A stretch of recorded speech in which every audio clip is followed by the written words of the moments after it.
최근 집단 따돌림에 대한 학교폭력 신고가 조치 없음 처분으로 종료된다고들 하는데요. 그 이유가 있을까요? 한 학기가 지나고 방학이 된 요즘 집단 따돌림에 대해서 조치 없음 처분을 받고 이에 대해서 불복할 수 있는지를 묻는 상담이 정말 많아졌습니다. 제가 이런 상담을 하면 할수록 느끼는 것은 최근에 학폭위는 집단 따돌림을 학교폭력으로 인정함에 있어서 좀 더 높은 증명과 그리고 행위 내용을 요구하고 있다고 느끼고 있습니다. 그러니까 학폭위는요, 일단 학생들 사이에서의 어느 정도의 갈등과 다툼은 당연히 있을 수 있는 것이다. 사이가 좋을 수는 없다라는 기조를 근거로 해서 피해 학생의 느낌 그리고 주장만으로는 따돌림을 학교폭력이다 라고 단정하지 않기 때문입니다. 그리고 무엇보다도 신고 내용 그 자체만으로 학교폭력으로 인정하기 어려운 경우도 분명히 있습니다. 그러면 집단 따돌림에 대해서 조치 없음 처분이 나오지 않게 하려면 주의하셔야 할 점은 무엇이 있을까요? 첫째, 가해 학생을 막연히 많이 신고하지 말라입니다. 따돌림이라는 것이 집단적으로 피해 학생에게 의도적, 반복적으로 피하거나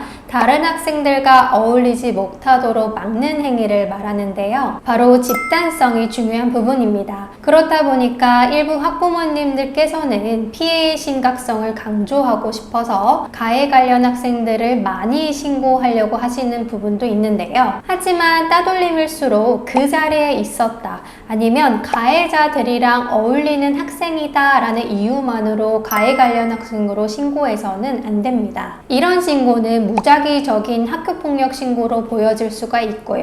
신고 그 자체에 대한 신빙성을 떨어뜨리기도 할 수 있기 때문에 바람직하지 않습니다. 두 번째는요, 가해 학생별로 가해 행위가 특정되어야 한다입니다. 부모님으로서는 아이들의 말만 믿고 모든 관련자들을 가해 관련 학생으로 지목하게 되는데요. 이때 많이 하는 실수는 어떤 한 특정 학생의 행동임에도 불구하고 모두 다 같이 했다라는 식으로 특정하지 않고 신고하는 부분입니다. 가해 학생별로 가해 행위를 특정하지 못하게 되면은요, 그 가해 학생에 대한 가해 행위가 무엇인지를 확인할 수 없다라는 의미이기도 하고요. 학폭위가 학교폭력으로 인정하기 위한 근거와 그리고 증거 자체가 존재하지 않는 것인가 라는 의문을 품게 됩니다. 그래서 따돌림일수록 가해 학생별로 어떤 행위를 했는지 특정할 수 있어야 되겠습니다.